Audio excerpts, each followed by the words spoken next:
Ya Rasul salam alaika, ya Habib salam alaika,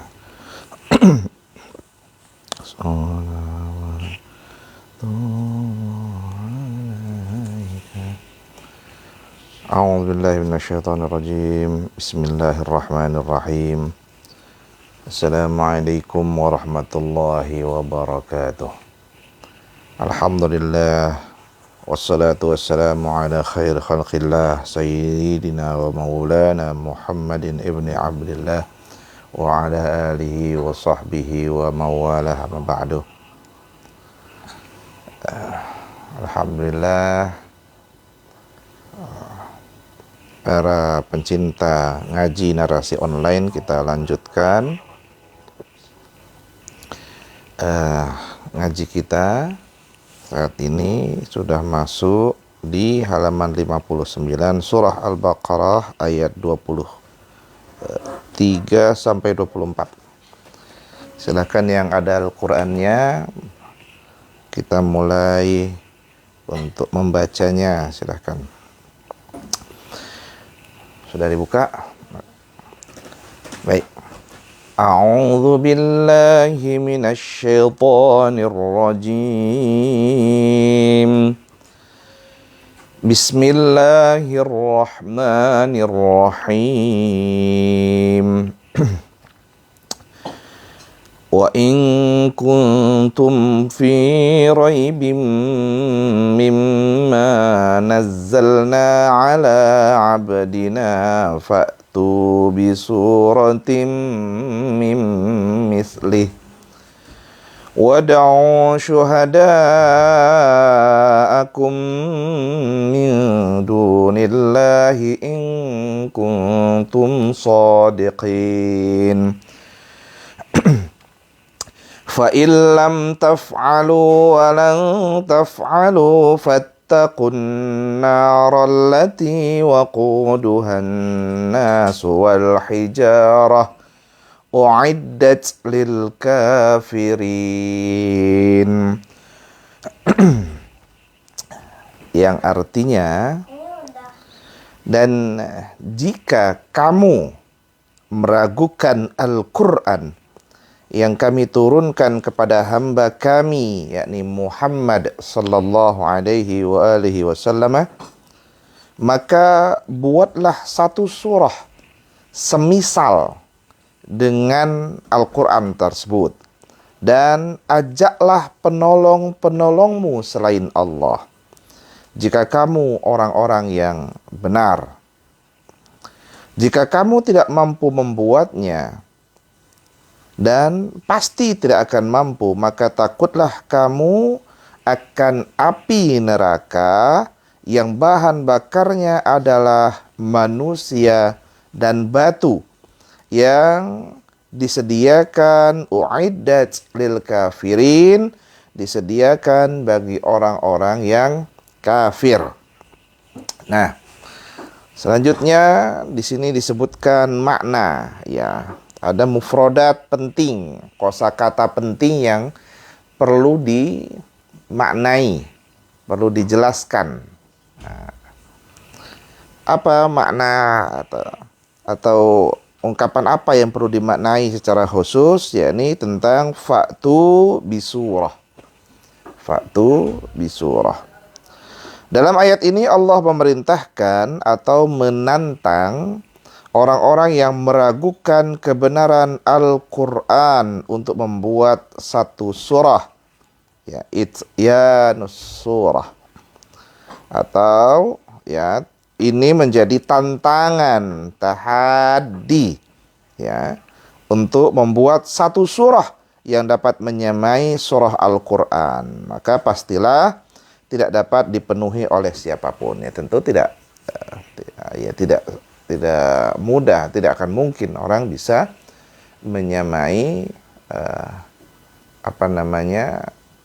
firman Allah, ya, karena Allah tidak bisa ada pembanding sedikit pun. Allah Maha Kuasa, ya, kita ini tidak berkuasa. Ya. Kita bisa sedikit mendapat kuasa ya karena Allah yang memberi kuasa. Jadi insya Allah kita nggak punya apa-apa. Nah, menurut Al-Quran, tantangan Allah kepada manusia diberlakukan secara berjenjang. Ini ungkapannya. Pertama, jin dan manusia, seandainya mereka bersatu padu untuk membuat semisal Al-Quran, pastilah mereka tidak mampu. Ini diungkapkan dalam surah Al-Isra ayat 88. Ya. Kemudian yang kedua, tantangan lalu diturunkan agar mereka membuat 10 surah yang menyamai Al-Quran. Ya. Ini surah Hud ayat 13 juga nggak akan mungkin. Satu surah aja nggak mungkin. Apalagi ini sampai ya 10 insyaallah. Ini satu ayat aja kayaknya nggak mungkin. Ketiga, tantangan diturunkan lagi menjadi hanya satu surah. Tadi suruh gabung, buat banyak, buat 10. Terakhir suruh buat, ya satu surah aja lah. Seperti dalam ayat Al-Baqarah ini. Juga seperti dalam surah Yunus ayat 38. Nah, semua tantangan itu tidak ada yang dapat dipenuhi oleh mereka yang meragukan Al-Quran. Itu yang dimaksud dengan fa'tu bisurah. Ya. Kalau kita juga merujuk dalam tafsir Al-Jilani ini, ya itu lebih lebih dahsyat lagi ungkapan yang dimaksud dengan fa'tu bisurah itu, ya. Nah, kata beliau yang disebut dengan fa'tu bisurah itu jumlah qasirah saja, nggak usah panjang-panjang, pendek aja lah, jumlah qasirah. Ya, kalau di sini di dalam tafsir ini disebutkan banyak panjang, ya buatlah banyak-banyak satu surah itu tentu banyak. Ya, nggak bisa. Kalau dalam tafsir Al-Jilani, ya dalam tafsir Al-Jilani ini tafsir Al-Jilani ini, ya insya Allah nanti setiap kita ngaji tafsir Quran kita akan memperkaya dengan apa yang dijelaskan oleh Syekh Abdul Qadir Al-Jilani, ya, di dalam tafsirnya tafsir Al-Jilani. Jadi fa'tu bisurah itu ya jumlah qasirah aja, pendek sekali. Ya Allah, nggak perlu banyak-banyak. Kasih, ayo coba buat qasirah aja, nggak bisa. Maka ada cerita yang surah Al-Filnya karangan mereka itu kan, ya. Al-Fil, Al-Funtawil, ya kan nggak mungkin. Apa itu cerita? Ini memberi hidayah atau ngedongeng gitu ya. Gajah hidungnya panjang, ya. Nah, sekarang munasabah, apa kait mengaitnya dengan ayat sebelumnya? Nah, pada ayat yang lalu diterangkan bahwa Al-Quran sebagai petunjuk bagi manusia diturunkan Allah kepada nabinya yang terakhir dan tidak ada keraguan sedikit pun padanya. Ya, yang lalu saya menyaksikan itu di di Facebook juga, ya, di TikTok, ya, ada eksperimen pertanyaan massal, ya, di tempat-tempat umum, ya. Anak-anak muda kita ditanya siapa nabi setelah Nabi Isa alaihi salam, nggak ada yang bisa jawab. Astagfirullah.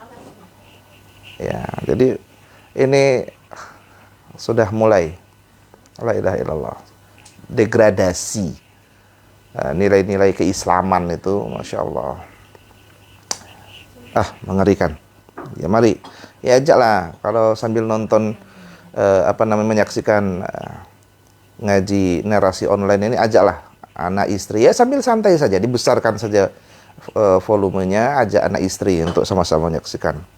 Ya, ini degradasi nilai-nilai keislaman, moral. Ya, kemarin viral itu di Ponorogo, banyak sekali anak-anak yang di bawah umur sudah hamil, ya Allah, masih SMP. Innalillahi wa inna ilaihi raji'un. Ya, jadi ini diturunkan kepada Nabi Muhammad sallallahu alaihi wasallam. Nah, menariknya dalam tafsir Al-Jilani itu ketika menyebut ala abdina kepada kami yang Al-Quran ini diturunkan kepada abdina, yakni Nabi Muhammad, itu Syekh Abdul Qadir Al-Jilani tidak menyebutkan abdina ini ismuh, namanya, nama Nabi Muhammad SAW. Ya, kalau di dalam tafsir Kementerian Agama langsung disebutkan bahwasanya itu diturunkan kepada Nabi Muhammad. Tapi yang disebutkan dalam tafsir Al-Jilani itu adalah sifat. Ini untuk menanamkan kepada orang yang membaca bahwa abdina Nabi Muhammad itu adalah teladan, maka yang perlu diambil dari Nabi Muhammad adalah keteladanannya. Apa kata Syekh Abdul Qadir Al-Jilani? Ala abdina alladzi huwa khalifatuna. Ya, pemimpin kita. Ya, khalifatuna. Wa mazharu jami'i awsafina, yang tentu nilai-nilai kebaikan, sifat-sifat kemuliaan itu nampak sekali di hadapan kita semua, gitu ya. Wa hamilu wahyina al-munazzal alaih, yang membawa, ya, dia adalah nabi pembawa wahyu dari Allah Subhanahu wa taala yang diturunkan kepada beliau, ya, al-mushtamal ala jami'il akhlaq al-ilahiyah, yang al-mustamilu ala jami'il akhlaqil ilahiyah, yang terangkum di dalam dirinya itu kesempurnaan akhlak, yang akhlak itu bersumber dari Allah Subhanahu wa ta'ala. Ya, Masya Allah. Itu disebutkan ala abdina itu bukan namanya kalau dalam penjelasan Syekh Abdul Qadir Al-Jilani ini. Insya Allah nanti setiap kita ngaji, kita akan memperkaya dengan kitab tafsir ini. Ya, Masya Allah. Nah, sekarang itu ya. Jadi kadangkala menyebut, maka wajar ya ketika kita Nabi mengatakan orang yang disebut nama Muhammad sallallahu alaihi wasallam, tapi tidak mau menjawab dengan sallallahu alaihi wasallam, Allahumma shalli ala sayyidina Muhammad wa ala sayyidina Muhammad, atau ungkapan salawat lainnya, gitu ya. Itu disebut orang yang bakhil. Nah, dalam bentuk akhlaknya Syekh Abdul Qadir Al-Jilani, dia ingin menyempurnakan sifat dirinya sebagai muslim dengan mukmin, dengan tidak menyebutkan namanya secara langsung tapi sifatnya. Nah, pada ayat ini Allah mengemukakan tantangan kepada orang-orang yang meragukan kebenaran Al-Qur'an, ya.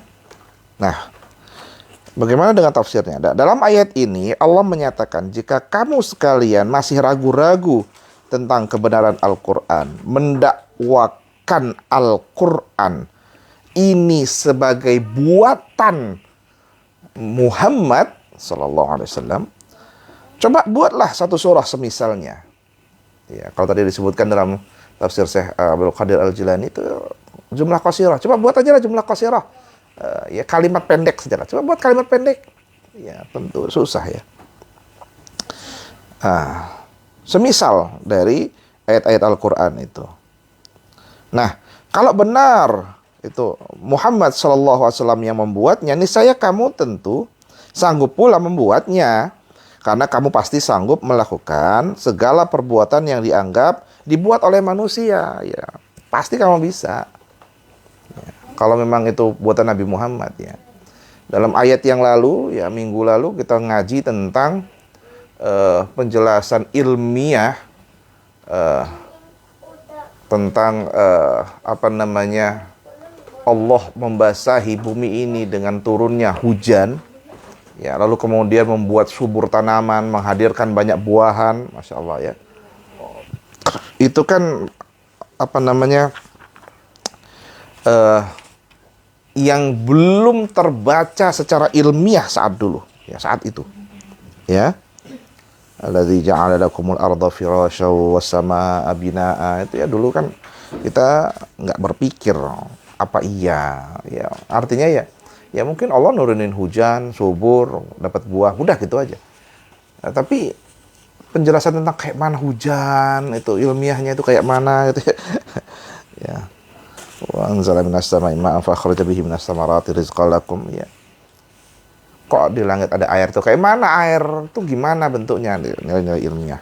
Ya, kalau bisa coba buat begitu. Nah, itu tantangannya seperti itu. Nah, kemudian Allah menegaskan, jika kamu benar dalam pengakuanmu itu, tentu kamu sanggup membuatnya, tetapi kamu adalah orang-orang pendusta.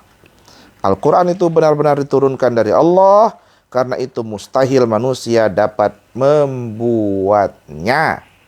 Gitu ya. Nah, ayat ini menunjukkan bahwa Al-Quran itu adalah mukjizat yang paling besar bagi Nabi Muhammad sallallahu alaihi wasallam. Nah, ayat ini juga menegaskan bahwa semua makhluk Allah tidak akan sanggup membuat tandingan terhadap satu ayat pun dari ayat-ayat Al-Quran. Ya. Karena itu, hendaklah manusia memelihara dirinya dari api neraka dan mengikuti petunjuk-petunjuk Al-Quran. Kita ini sudah nikmat dikasih Al-Quran, berat. Bayangkan, ya, kalau kita berada di masa Nabi Muhammad SAW, ya, bisa jadi kita ini jadi Abu Jahal. Na'udzubillah min dzalik. Bisa jadi kita ini kayak Abu Lahab, pendukungnya Abu Lahab, pendukungnya Abu Jahal. Na'udzubillah. Ya, banyak orang kan ngomong ini ya, alangkah nikmatnya kalau berada di zaman dengan zaman Nabi Muhammad. Pasti akan kucium-cium, akan kupeluk-peluk, aku pasti akan taat, aku akan ngikut, ya. Iya, kalau jadi Abu Bakar, Umar radhiyallahu anhum, seperti Ali, ya, seperti Utsman, Allah mardah, iya. Ya, tapi kalau jadi Abu Jahal, Abu Lahab, na'udzubillah min dzalik. Maka untung kita saat ini sudah di masa ini, ya, sudah nerima Islam, dapat Al-Quran, bacanya aja udah alhamdulillahirabbil alamin. Tinggal kita ngaji, ya, itu ya, masya Allah. Ya, bayangkan kalau kita masa itu disuruh coba buat, ya, masya Allah. Bersyukurlah, alhamdulillah kita berada masa ini. Ya, meskipun kita tidak bertemu dengan Rasulullah, tapi kita mengimaninya dan kemudian kita percaya terhadap apa yang dibawa oleh Nabi Yuna Muhammad sallallahu alaihi wasallam. Allah berfirman dalam surah Al-Isra itu, "Qul in ijtama'atil insu wal jinnu 'ala an ya'tu bimithli hadzal Qur'an la ya'tuna bimithlihi walau kana ba'dhuhum li ba'dhin zahira." Ya, qul, katakanlah, sesungguhnya jika manusia dan jin berkumpul, la inni jitama'atil insu wal jinnu, ya, manusia jin berkumpul bersama, ala ayyatu bimisli hadzal Qur'an, untuk membuat yang serupa, bimisli hadzal Qur'an, dengan Al-Qur'an ini, ya, jumlah qasirah aja lah, pendek saja lah, buat satu kalimat pendek saja, sama seperti Quran ini, la ya'tu nabi mislihi, maka tidak akan dapat mereka itu membuat yang serupa dengannya, walau kana ba'duhum li ba'din zahira, sekalipun mereka saling membantu satu sama lain, itu nggak mungkin. Nah, kesimpulannya dalam ayat 23 24 ini bahwa Al-Qur'an adalah kitab Allah. Seandainya Al-Qur'an itu buatan manusia, tentu manusia yang lain dapat pula membuat yang serupa dengan Al-Qur'an. Tapi ini adalah hadir dari Allah Subhanahu wa taala. Ya, cetakannya cetakan manusia, tapi ungkapannya hadir dari Allah Subhanahu wa taala. Dan itu adalah iman yang ditanamkan sejak dahulu dalam i'tiqad ahli sunnah wal jamaah. Dua ayat-ayat ini merupakan tantangan bagi manusia yang meragukan kebenaran Al-Quran. Ya, alhamdulillah kita berada saat sekarang tidak lagi menentang Al-Quran. Tiga, Al-Quran adalah mukjizat yang paling besar bagi Nabi Muhammad sallallahu alaihi wasallam. Nah,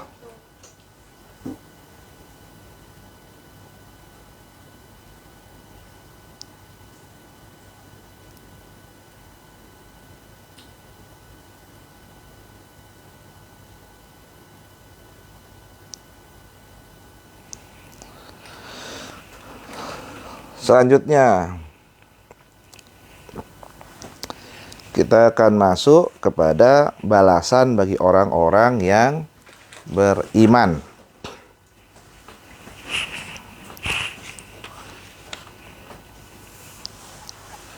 Surah Al-Baqarah ayat 25. Kita baca lagi ya, biar dapat pahalanya. Bismillahirrahmanirrahim. وَبَشِّرِ الَّذِينَ آمَنُوا وَعَمِلُوا الصَّالِحَاتِ أَنَّ لَهُمْ جَنَّاتٍ تَجْرِي مِنْ تَحْتِهَا الْأَنْهَارُ كُلَّمَا رُزِقُوا مِنْهَا مِنْ ثَمَرَةٍ رِزْقًا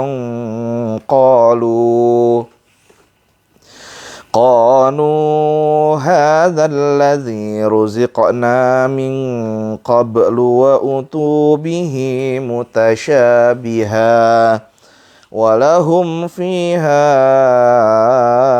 أزواج مطهرة وهم فيها خالدون. Wabashir, dan sampaikanlah kabar gembira, ya, alladzina amanu, kepada orang-orang yang beriman, wa amilus sholihat, serta kepada orang-orang yang berbuat amal saleh, amal kebajikan, bahwa untuk mereka disediakan surga-surga yang mengalir di bawahnya sungai-sungai, ya. Setiap kali mereka diberi rezeki buah-buahan dari surga, mereka berkata, inilah mereka yang diberikan kepada kami dahulu. Mereka telah diberi buah-buahan yang serupa, dan di sana mereka memperoleh pasangan-pasangan yang suci, azwajum mutahharah, pasangan-pasangan yang suci, mereka kekal di dalamnya. Subhanallah. Nah, seperti biasa ada makna penting yang perlu dijelaskan. Nah, saat ini makna penting yang perlu dijelaskan adalah apa makna dari jannah, surga. Ya, apa makna dari kata surga, jannah. Nah, kata jannah berakar dari jannah, sinonim kata satara, yakni menutupi, dan bentuk jamaknya adalah jinan, ya. Kata jannah menurut bahasa berarti kebun yang terdapat pohon-pohon yang lebat di dalamnya, sehingga orang-orang yang ada di dalamnya tidak bisa terlihat karena tertutup oleh pepohonan. Jin dinamakan demikian, ya, kita sebut ada jin, yaitu kata-kata yang dekat, ya, dengan kata jannah, ya. Dia karena akar, ya, dalam bahasa Arab itu kan kata itu adalah bentuk akar, ya. Dia satu sama lain saling mengikat, ya. Nah, jin tentu ada akar kata itu juga dikatakan demikian karena ia tertutup dari pandangan manusia. Jin itu ada tapi mata kita nggak bisa melihat, tertutup. Nah, mijan yang artinya tameng itu juga karena ia menutupi orang yang memakainya dari serangan musuh. Janan yang artinya hati juga karena tertutup oleh rongga dada. Junun, ya, artinya gila karena akalnya tertutup. Nah, di dalam Al-Quran terdapat kata jannah yang menunjukkan arti kebun. Nah, di antaranya adalah surah Al-Baqarah ayat 265 yang menjuruskan tadi. Nah, tetapi mayoritas kata jannah menunjukkan arti surga abadi yang menjadi balasan bagi orang-orang mukmin yang beramal saleh. Nah, dalam ayat ini Allah memberi kabar gembira kepada orang yang beriman dan beramal soleh berupa surga, jannah yang dialiri oleh sungai. Nah, ulama berbeda pendapat mengenai surga yang ditempati oleh Nabi Adam. Pendapat pertama ya mengatakan bahwa surga yang ditempati oleh Nabi Adam adalah surga abadi yang ada di langit. Itu pendapat pertama. Pendapat kedua mengatakan bahwa surga yang dimaksud tempatnya Nabi Adam itu ya di bumi itu sendiri. Nah, kata yang digunakan oleh Allah mengeluarkan Adam dari surga adalah ihbitu, ya, yang berarti turunlah. Nah, dengan demikian maka pendapat pertama berargumen bahwa perintah turun dimaksud adalah turun dari langit. Nah, karenanya surga yang ditempati Adam adalah surga abadi yang ada di langit. Nah, sedangkan pendapat kedua berpegang pada surah Al-Baqarah di mana kata ihbitu menunjukkan perintah turun dari taman yang indah ke suatu tempat lain di bumi ini. Dengan demikian, surga yang ditempati Adam menurut pendapat yang kedua berada di bumi pada dataran tinggi. Ya, kayak puncak lah. Ya. Tadi malam kami di Kota Mubagu, ini masih di Kota Mubagu ini kita. Tadi malam kami berada di tempat ya resto ya tinggi di atas sekali, tanpa baku dapa kalau tidak salah itu tempatnya tinggi. Enak sekali kelihatan Kota Mubagu itu. Ya, saya hujan tadi malam. Nah, tempat yang tinggi. Nah, turun lagi ke bawah ya. Itu makna yang kedua ihbitu. Jadi sebenarnya kalau dari sini kita pahami ya. Nah, ketika pendapat Nabi Adam diturunkan dari surga itu, dikeluarkan dari surga itu, pendapat yang pertama ihbitu itu turun dari surga langit ke surga, kemudian ke bumi. Pendapat yang kedua ya, sebenarnya Nabi Adam itu sudah diciptakan karena Allah sendiri inni ja'ilun fil ardi khalifah. Fil ardi. Ya, aku menciptakan ya khalifah di muka bumi. Ya, artinya pendapat yang kedua itu menyatakan ya ihbitu itu Nabi Adam itu berada di surga di puncak ya. Ya, makanya wajar ya kalau kadang-kadang orang senang ke puncak. Ya, karena seperti surga puncak itu. Nah, Nabi Adam diturunkan oleh Allah, nah engkau dari puncak ini, kemudian turun ke bawah. Ya tentu ketika ke bawah, keluar dari puncak, ya turun dari puncak, ya tentu mendapatkan banyak sekali rintangan, kesusahan. Nah, ya setelah turun ke bawah, melihat ke atas ya tentu agak sulit. Nah itu ya. Nah, ihbitu, jadi makna penjelasan kedua ihbitu itu Nabi Adam itu ya turun dari puncak ke ke bawah ya. Jadi itu makna yang kedua. Nabi Adam sudah di bumi, bukan di langit. Itu penjelasan yang kedua. Munasabah, apa kait mengaitnya dengan ayat sebelumnya? Ayat yang lalu menerangkan, ayat yang tadi ya 23-24 itu menerangkan tentang ancaman Allah kepada orang-orang kafir yang mengingkari kebenaran Al-Qur'an berupa azab di dunia dan di akhirat. Maka pada ayat yang 25 ini ya Allah menyebutkan janji kepada orang-orang yang beriman. Kalau tadi yang 23-24 orang-orang yang menentang Al-Qur'an itu diberi tantangan dan mereka akan mendapatkan azab Allah. Ya, sedangkan orang-orang yang beriman Allah berikan janji, Allah berikan yang terbaik kepada mereka. Itu janji Allah. Apa bentuknya? Nanti kita akan bahas. Nah,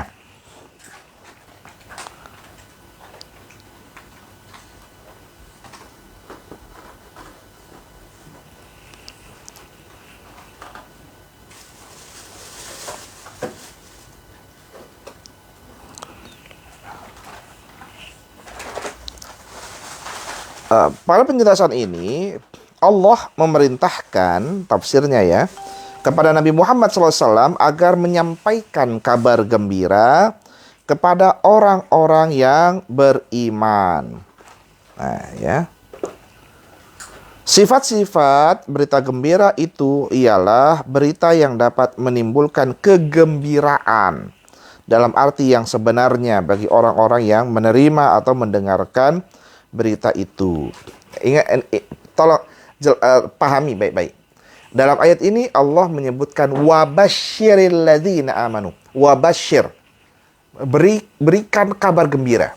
Nah, konteks kabar gembira itu ya, kabar gembira itu tentu disesuaikan dengan konteksnya. Ya.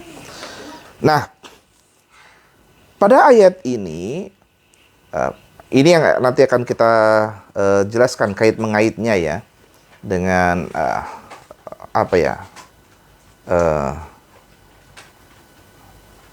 bahwasanya ajaran Islam itu kan sholihun di kulli zaman wa makan. Kapanpun, dimanapun dia senantiasa acceptable ya, diterima.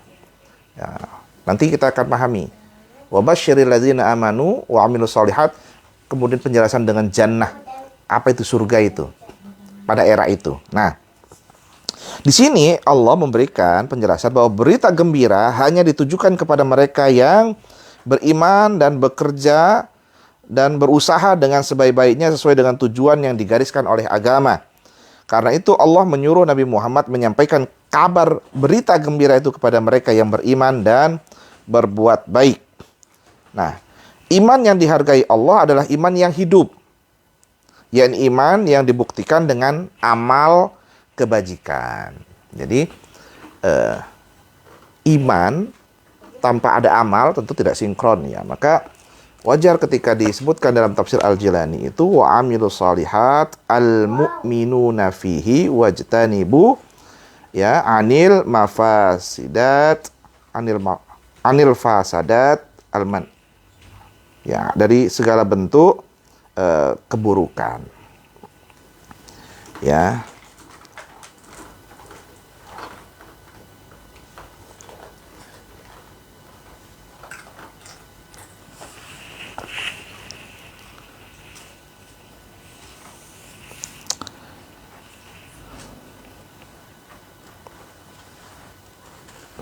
Nah, amal perbuatan ialah mewujudkan suatu perbuatan atau pekerjaan, baik berupa perkataan, perbuatan, ataupun ikrar hati.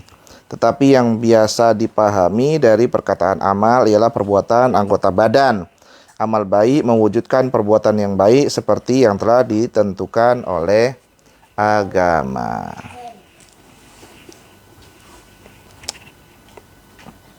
Nah, pada ayat ini Allah menyebut perkataan beriman dan berbuat baik sepadan. Jadi seperti mata uang. Ya, kalau cuma sebelah tentu nggak laku. Ya. Orang beriman tapi nggak beramal soleh ya nggak laku uang itu. Amalnya nilainya di hadapan Allah tidak sempurna. Ya. Maka harus beriman dan beramal soleh. Tentu balasan yang diterima oleh orang-orang yang beriman itu adalah surga dengan segala kenikmatan yang terdapat di dalamnya. Surga itu taman yang indah dengan tanaman-tanaman yang beraneka warna, menarik hati orang yang memandangnya. Dan dimaksud dengan surga di sini tempat yang disediakan bagi orang yang beriman di akhirat nanti. Nah, di sini yang perlu kita jelaskan ya, surga termasuk adalah alam gaib, tidak diketahui hakikatnya oleh manusia. Hanya Allah saja yang mengetahuinya. Yang perlu dipercaya adalah bahwa surga merupakan tempat yang penuh kenikmatan jasmani dan rohani yang disediakan bagi orang yang beriman. Bentuk kenikmatan itu tidak dapat dibandingkan dengan kenikmatan duniawi. Ini yang perlu kita jelaskan. Jadi,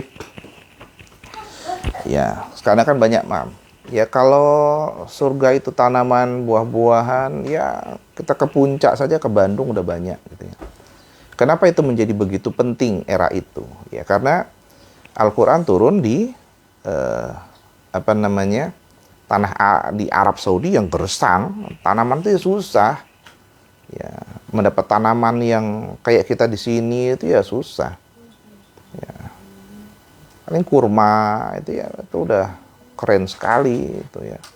Gandum ya. Kalau di sini kan kita banyak sekali. Mau mangga ada, buah naga kita ada, ya mau melon, lemon ada semua. Apa yang nggak ada? Maka penggambaran surga itu, konteks saat itu adalah sesuatu yang terbayang oleh mereka. Tajri min tahtihal anhar, ya. Airnya mengalir. Ya karena di padang pasir itu kalau mau ketemu air mengalir kan tentu susah.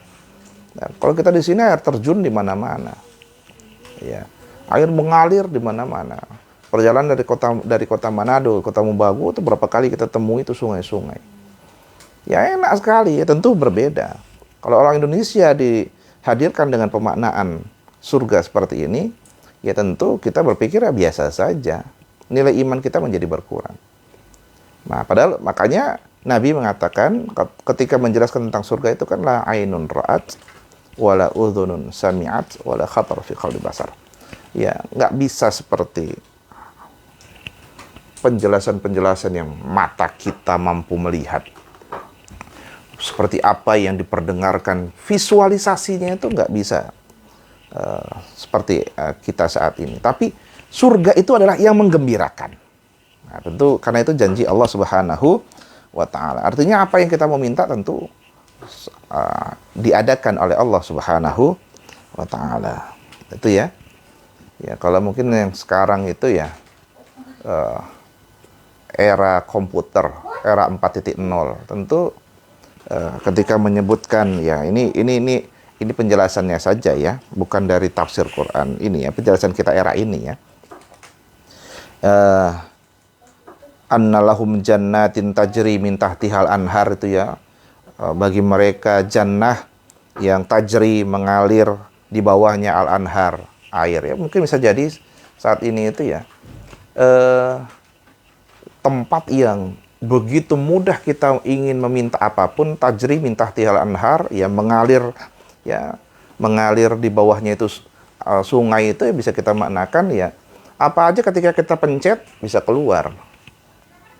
Kita mau ngambil uang, trik keluar, sudah keluar. Itu kan tajri ya, cepat sekali era, dan mau apa aja kita bisa keluar, bisa ini. Sekarang tinggal telepon aja, tinggal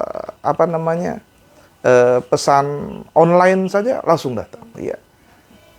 Tapi nanti ya di surga itu akan lebih hebat lagi, sesuatu yang sangat cepat dan dahsyat kita terima hasilnya ya. Nah, jadi pemaknaan setiap ayat itu tentu disesuaikan dengan konteks ya. Nah, tapi ya dalam ayat ini tentu dalam penjelasan Kementerian Agama ini masih disesuaikan sebagaimana penjelasan para ulama terdahulu yang menjelaskan bahwa surga itu ya layaknya kita saat ini ya, melihat. Jadi visualisasinya seperti itu. Maka kadang-kadang kalau orang Arab datang ke Indonesia itu ngelihat, masya Allah, ini udah kayak surga ini, udah kayak surga ini ya karena nggak ketemu oleh mereka di sana. Nah sekarang kebalik, Arab Saudi itu yang dulu gersang sekarang udah banyak tanaman-tanaman hijau. Kata banyak orang itu ciri-ciri sudah mau kiamat. Nah, itu. Ya penjelasannya seperti itu sih, karena nanti gersang berubah jadi hijau semua itu ciri-ciri. Dan saya kira tidak perlu kita melihat itu, dan saya kira setiap detik itu adalah ciri. Setiap waktu, detik, menit, jam itu adalah tanda-tanda kiamat itu akan hadir bagi saya. Ya, kapanpun, tanpa harus melihat sekarang sudah banyak yang hamil, sudah banyak yang bahugel, apalagi diviral-viralkan sudah ada anak lahir mata satu. Saya kira setiap detik, setiap waktu, setiap menit itu adalah tanda-tanda kiamat itu akan datang. Apa itu? Paling tidak kiamat kecil kita saja. Kematian itu pasti datang kepada kita. Ya. Maka ayat ini secara jelas ingin menegaskan kepada kita Wa basyiril ladzina amanu wa amilus solihat. Jadilah kita orang-orang yang turut serta mendapatkan kabar gembira dari Allah. Karena apa? Karena keimanan dan amal soleh yang kita miliki, yang bisa kita hadapkan kepada Allah Subhanahu wa ta'ala. Kesimpulannya adalah bahwa ayat ini memberi kabar gembira kepada orang yang beriman dan beramal soleh, bahwa bagi mereka di akhirat disediakan surga dengan segala kenikmatannya. Alhamdulillahirabbil alamin. Shadaqallahul azim wa shadaqa rasul karim wa nahnu ala dzalika minasyahidin wa syakirin walhamdulillahirabbil alamin. Insyaallah nanti kita ketemu lagi di halaman 63, perumpamaan dalam Al-Qur'an dan hikmahnya. Sambil nanti kita juga mengambil sedikit ya pengayaan dari apa yang dijelaskan oleh Syekh Abdul Qadir Al-Jilani dalam kitab Tafsir Al-Jilani. Insyaallah kita ketemu lagi. Wallahul muwaffiq ila aqwamit thariq. Assalamualaikum warahmatullahi wabarakatuh. Salatullah Salamullah ala Taha Rasulillah. Salatullah Salamullah ala Yasin Habibillah.